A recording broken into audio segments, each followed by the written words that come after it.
আরে রাসেল ভাই, আপনি ল্যাম্বরগিনি কই? লাম্বারগিনি ভাই? কিসের লাম্বারগিনি? আরে রাসেল ভাই, আপনি অস্ট্রেলিয়ান গাড়িটা কোনাই?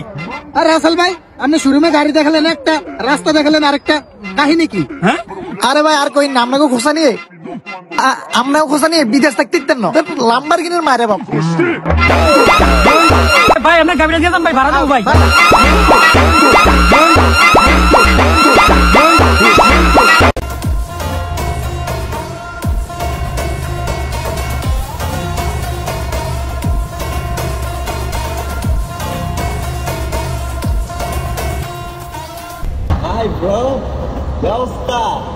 কোন নাপিতে জানি লাম্বরগিনি গাড়ি কিনতে যায় শোরুমে ভিডিও করতে 20টা।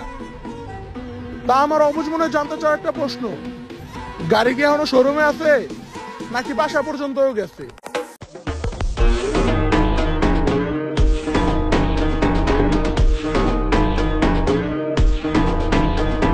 তেমন কিছু না গাইস, মুটু কিডনি বেচে ল্যাম্বরগিনি নিলাম, এই আর কি ঘটনা।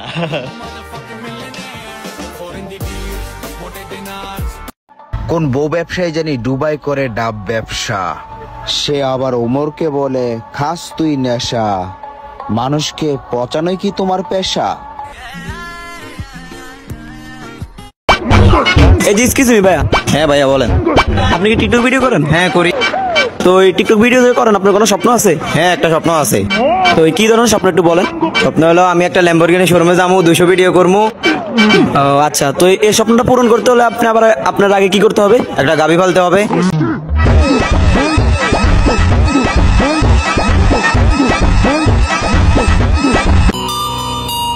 মারে নিয়ে ভিডিও বানাইছে দেখে অনেক বউ ব্যবসায়ীর গায়ে লাগছে। কেন ভাই, তোদের মতো বউর জামা খুইলা ভিডিও বানাইবো নাকি? তোরা তো বস্তির পোলা, সবাই কি তোদের মতো নাকি?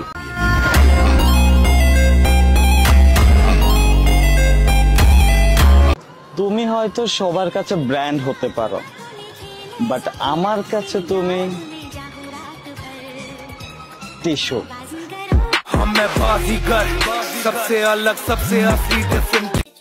অভাবের সময় অপমান গায়ে লাগাইতে নাই, তাই চুপচাপ সহ্য করতেছি।